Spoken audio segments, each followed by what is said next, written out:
Përshëndetje miq, që përshëndes unë Mimoza Elezi. Siç e dini, prej kohësh bëj shpalosjen e dokumenteve pra të arkivave osmane. Sot për ju do të shpalos defterin e Sanxhakut të Dukagjinit. Çfarë do të shikojmë në Sanxhakun e Dukagjinit që do të ndahet në disa pjesë, jo në një pjesë, do ta shfaq pjesë, pra në pjesë të ndryshme mbase edhe si mbas fshatrave ose mbas zonave. Do të shikojmë fshatrat që përfshiheshin në nahijen e Dukagjinit, në Sanxhakun e Dukagjinit. Emrin e fshatrave. Do të shikojmë sa popullsi kishin një fshat, sa të krishterë dhe sa musliman kishin në një fshat. Çfarë emrash dhe mbiemrash gjejmë në këto fshatra? Dhe do të bëjmë krahasimin asaj kohe me kohën e sotme duke parë shndërrimin e fshatrave dhe duke parë se cilat fshatra ekzistojnë dhe cilat fshatra janë humbur. Do të mundohem që të shpalos dokumentet dhe defteret një nga një ashtu siç janë përshkruar dhe përkthyer edhe nga qeveria turke. Pra rrini ndjekje se po shpalosim defterin e Sanxhakut të Dukagjinit me të gjitha zonat, fshatrat, nahijet dhe të dhënat siç janë në defter. Sot në regjistrin e Sanxhakut të Dukagjinit që i përket viteve 1570-ni, do të shikojmë fshatrat që i përkasin këtij Sanxhaku. Pra në përgjithësi jemi në zonën e veriut të Shqipërisë, do të shikojmë fshatrat e Hasit dhe pjesën veriore të Shqipërisë. Do të shikojmë me imtësi përbërjen e fshatrave, sa familje të krishtera kishte, sa muslimane kishte, cilët ishin beqar, cilët ishin timarlinë të këtyre zonave, si quheshin emrat, cilët ishin autoktonë në këto fshatra, ashtu si mbas përmbajtjes së defterit. Do të shikojmë se disa fshatra të përmendura në këtë defter sot janë qytete dhe qytete mjaft të zhvilluara dhe moderne. Për shembull, fshati i parë që do shikojmë në këtë defter është Djakovica. Atëherë quhet Djakovica, por sot ai qytet quhet Gjakova, pra Gjakova e sotshme. Para se të fillojmë leximin e fshatrave dhe të popullsisë dhe të ardhurave dhe përbërjen e fshatit të Gjakovës, pra të asaj kohe, tani le të shikojmë shënimet që gjenden në fletën e fundit, pra në faqen 170.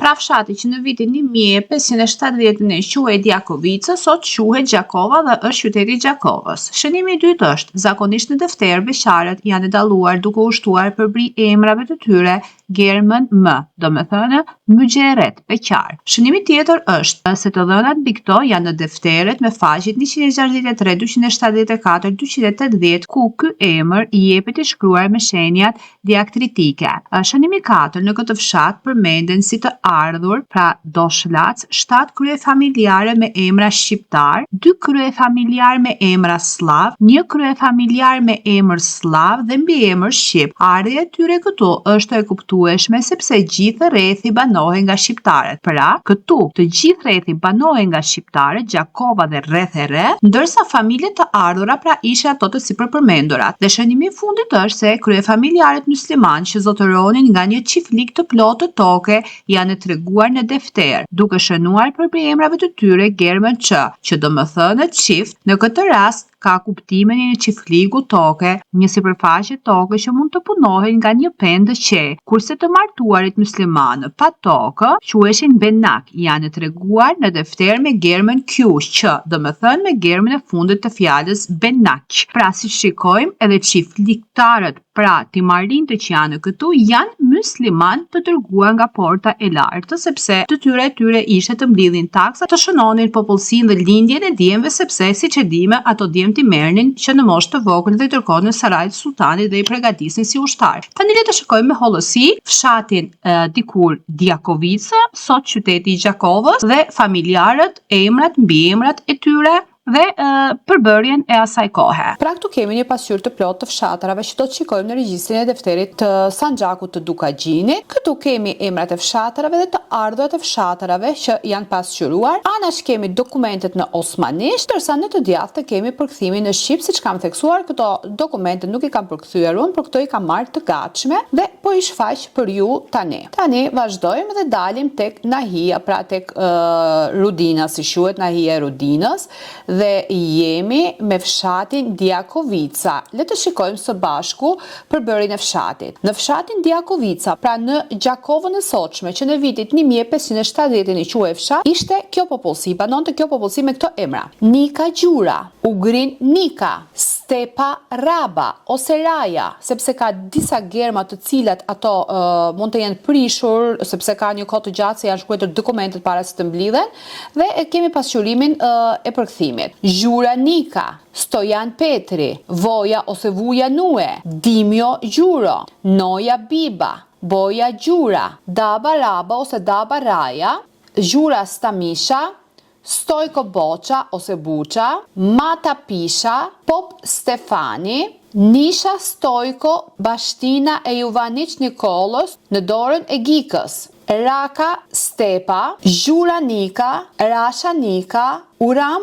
ose Avram Nika, Pejo Nina, Petri Stojani, Voja ose Vuja Nina, Ulg Dimjo, Pejo Riba, Stepa Gjura, Kola i Ardhur, Gjura Pali, Nue Stojko, Raja Biba, Ilia Pop, Stepa Gjeli, Nina Nika, M2 pra 2 beqar, Pava Nika, Dimitri Raba ose Raja, Miladem Nina, Gjura Stojani, Miqa Vuja, Gjura Prendi, Dimitri Noja, Kabal Raba ose Raja, Nue Stanisha, Pejo Pali, Jak Pisha, Pejo Raba ose Pejo Raja, Gjura Progoni, Pultit Juvanic i Ardhur, Radan i Ardhur, Nina Kabali, Nina Doda i Ardhur, Pejo Jovanici, Kola Gjin i Ardhur, Luka Doda, Mark i Ardhur, Prend i Ardhur, Pal i Ardhur. Ndërsa Sulejman Abdullahu, që ka qenë në fund, pra ishte çiftçi,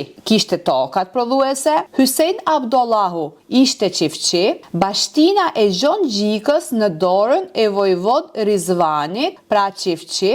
Dhe kemi edhe këtu Gacdodan që ishte i ardhur. Pra të gjithë këto familja dhe të gjithë këto emra që pa më sipër të regjistruar në qytetin sot të Gjakovës dikur fshat, këto ishin të gjithë shqiptarë, siç e pam dhe në shënimin e defterit. Pra këto zona panoheshin totalisht nga shqiptarët, vetëm disa familje ishin të ardhura që pak më pari i pam familjet e ardhura. Dhe këtu shikojmë që kemi 3 çiftçi, 2 nga këto janë Sulejmani edhe Hyseini, pra muslimanët e vendosur nga porta e lartë nga qeveria osmane. Tani të shikojmë më poshtë, këtu kemi shënime që i pam pak më sipër dhe nuk po i ripërsëris shënimet se i pam në fillim. Dhe tani vazhdojmë, po këtu kemi përsëri një të beqar është Gjon Gaci, Kola ishte i ardhur, Bashtina e Dimjas bashkon në dorën e të birit Memit, Bashtina e Stojkos në dorën e të birit të Trebas, Bashtina e Pojas e të birit të Ribës, Bashtina e Shenit në duart e Stanit, Dejanit, Didës dhe të Dukës, pra i biri i sipërpërmendurit. Tani shikojmë se çfarë kishim në fshatin e Gjakovës, pra në vitin 1570 sipas deftereve osmane të regjistruara në Sanxhakun e Dukagjinit. Pra se do të shikojmë të gjitha regjistrimet që janë në Sanxhakun e Dukagjinit. Kishim 3 çiftliqe që udhëhiqeshin nga 3 familje, siç i pa më sipër. Totalisht në Gjakovë kishte 44 shtëpi, kishte 19 beqar. Të ardhura që vinin nga fshati i Gjakovës në atë kohë, qyteti i Gjakovës sot, ishin pagueshin ispengje 1575. Ispengje quheshin taksa që paguanin të krishterët, siç e kemi parë edhe tek regjistrimet e defterit Arevanit, të krishterët paguanin ispengje që do të thotë ishin taksa shumë të larta se sa muslimanët. Përgjithësi të ardhurat dhe prodhimet që ishin në Gjakovë, pra Djakovice ishin këto. Ispengje totalisht paguanin 1575 akçe. Akçe, si që kam theksuar më parë, ishin monedha argjendi, monedha serme dhe nga një herë bëheshin pagesat edhe me flori. Taksat e çiftçive ishin 66. Shuma në totalisht që paguanin ishin 1641. Për 20 barë grur paguanin 1000 akçe. Për 10 barë elk paguanin 300 akçe. Për 7 barë thekër paguanin 280 akçe. Mund të bëj gabim me numrat ose s'më shohin syt mirë dhe janë numra shumë të vegjël. Për 10 barë tagji paguanin 200 akçe. Për 150 medre musht paguanin 1500 akçe. Taksa e govatës ishte 160 akçe. Taksa e perimeve ishte 88 akçe. Taksa e druve ishte 88 akçe. Taksa e barit ishte 340 akçe. Kishim edhe mullint të cilët paguanin taksa, dhe për mullinta ku sasia e mullive ishte 3 dhe për çdo mulli paguaj 15 akçe, këto e kemi parë edhe në defterin Arvanitas, dhe totalisht paguheshin për 3 mullinje 45 akçe. Ishin edhe 2 mullin të shkatëruar, që për ato të shkatëruarat nuk prodhonin, nuk paguheshin akçe pra, dhe e 10-a e lirit ishte 78 akçe. E 10-a e bletëve ishte 100 akçe. Kosti i baxhit të pazarit dhe monopolia ishte 2000 akçe. Vlera e kashtës ishte 120 akçe. Mullin të sasia total ishin 2 dhe paguanin 60 akçe. Niabeti, taksa e martesës, tapia e tokës dhe të tjera ishin 100 akçe. Pra si shikojmë, Perandoria Osmane gjatë sundimit të saj ka përdorur dhe ka përfituar nga gjithçka, edhe nga bari, edhe nga kashta, edhe nga beret, edhe nga lopët, edhe nga njeriu, edhe nga martesa,